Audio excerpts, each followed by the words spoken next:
Para minimalis pastinya udah akrab sama yang namanya istilah decluttering. Decluttering bisa dimaknai sebagai kegiatan memilah, memilih, dan juga menyortir barang-barang mana yang penting dan mau kita simpen dan mana yang enggak. Selama ini kebanyakan orang mengenal decluttering hanya berkaitan sama barang-barang. Nah, tahukah kamu bahwa decluttering itu nggak cuman buat barang-barang aja? Karena ternyata clutter yang mengacaukan hidup kita itu bukan cuman barang-barang loh.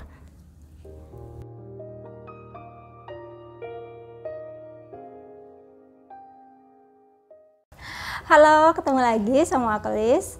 Hari ini kita mau bahas tentang clutter dan juga decluttering. Decluttering sebenarnya adalah tema yang sangat umum dibahas dalam konten hidup minimalis dan pastinya udah banyak banget yang bahas tentang decluttering. Tapi kebanyakan yang membahas tentang decluttering itu fokusnya sama decluttering barang-barang. Bagaimana kita memilah barang, menyortir barang, dan juga pembahasan-pembahasan lain yang berkaitan sama gimana caranya kita melepaskan kelekatan kita sama barang-barang. Nah, buat aku pribadi, hidup minimalis itu bukan hanya mengatur tentang hubungan kita sama barang-barang. Karena clutter atau hal-hal yang mengacaukan hidup kita itu bukan hanya berbentuk barang-barang. Ada banyak jenis-jenis clutter lain yang juga nggak kalah penting buat kita perhatikan dan kita declutter juga. Buat aku pribadi, hidup minimalis juga bukan hanya tentang seni merapikan barang, tapi juga seni merapikan hidup. Nah, kalau kita mau merapikan keseluruhan hidup kita, fokus kita nggak cuma dalam merapikan barang, tapi juga merapikan hal-hal di dalam diri kita dan juga habit atau kebiasaan hidup kita. Nah, kira-kira apa aja jenis clutter yang mau aku bahas hari ini? Yuk kita simak. Yang pertama yaitu physical clutter atau clutter fisik. Ini adalah clutter yang paling gampang kita kenali karena berbentuk barang-barang. Clutter ini adalah jenis clutter yang paling umum kita temui. Bahkan banyak banget yang memulai hidup minimalis diawali dari decluttering barang atau decluttering physical clutter. Untuk decluttering barang-barang ini udah banyak banget dibahas di mana-mana dan biasanya kita memilih, menyortir dan juga membagi barang-barang menjadi beberapa kategori. Misalnya mana yang mau dijual, mana yang mau kita simpan dan juga mana yang mau kita donasikan. Karena udah banyak banget yang membahas tentang tips mendeclutter barang-barang ini, jadi mendeclutter barang-barang ini cenderung lebih mudah daripada kita mendeclutter jenis-jenis clutter yang lainnya. Yang kedua ialah digital clutter atau clutter digital. Misalnya ratusan email yang gak pernah kita hapus atau bahkan malah gak pernah kita baca, berbagai aplikasi di gadget kita yang sebenarnya gak kita pakai, foto-foto di gadget yang gak pernah kita rapihin, folder-folder, file-file di komputer, termasuk juga akun-akun dan channel-channel yang penuh negativity dan sebenarnya gak bermanfaat buat kita tapi kita follow dan kita subscribe. Di dalam digital clutter ini termasuk juga habit atau kebiasaan kita dalam beraktivitas online.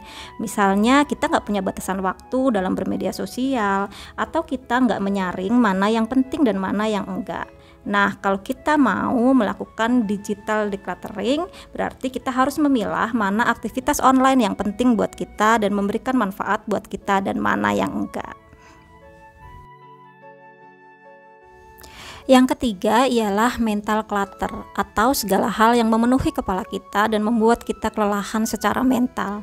Misalnya pikiran-pikiran yang negatif, to-do list atau jadwal pekerjaan yang terlalu banyak, berbagai berita, bacaan, tontonan dan segala hal yang membuat kita overstimulasi, mengerjakan banyak hal dalam waktu bersamaan atau multitasking, berbagai rencana dan jadwal yang harus kita kerjakan dan hal-hal lain yang memenuhi kepala kita yang bisa bikin kita stres dan juga kelelahan secara mental.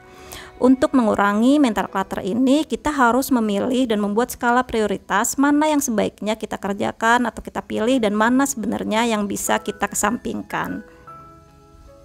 Yang keempat ialah emotional clutter. Clutter yang terdiri dari perasaan-perasaan negatif yang seringkali tanpa kita sadari mengacaukan hidup kita.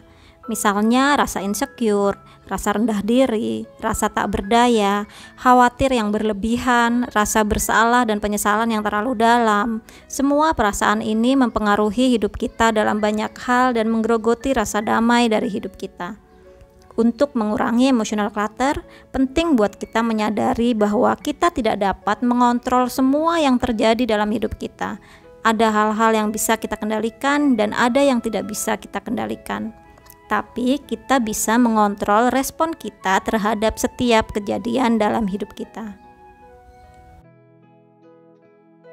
Yang terakhir ialah spiritual clutter. Misalnya kita dikuasai oleh amarah atau dendam yang tidak berkesudahan, rasa benci, iri, dan dengki terhadap orang lain, sulit memaafkan. Kita merasa sombong, ria, takabur, dan berbagai penyakit hati yang membuat kita tidak bisa merasakan kedamaian dan sulit untuk bersyukur. Untuk melakukan decluttering, clutter fisikal yang berbentuk barang-barang dan juga clutter digital itu memang jauh lebih mudah.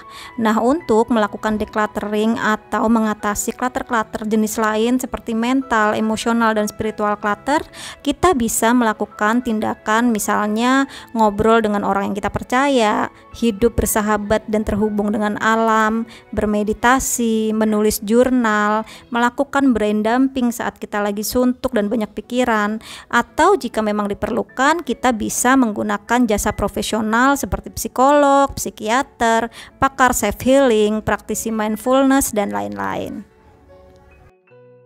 Oke teman-teman, itu tadi beberapa jenis clutter yang juga nggak kalah penting buat kita perhatikan dan juga kita decluttering juga. Jadi kalau kita ngomongin decluttering, jangan lagi hanya berfokus sama merapikan barang, tapi juga merapikan banyak hal dalam hidup kita. Karena hidup minimalis bukan hanya merapikan barang, tapi juga merapikan hidup.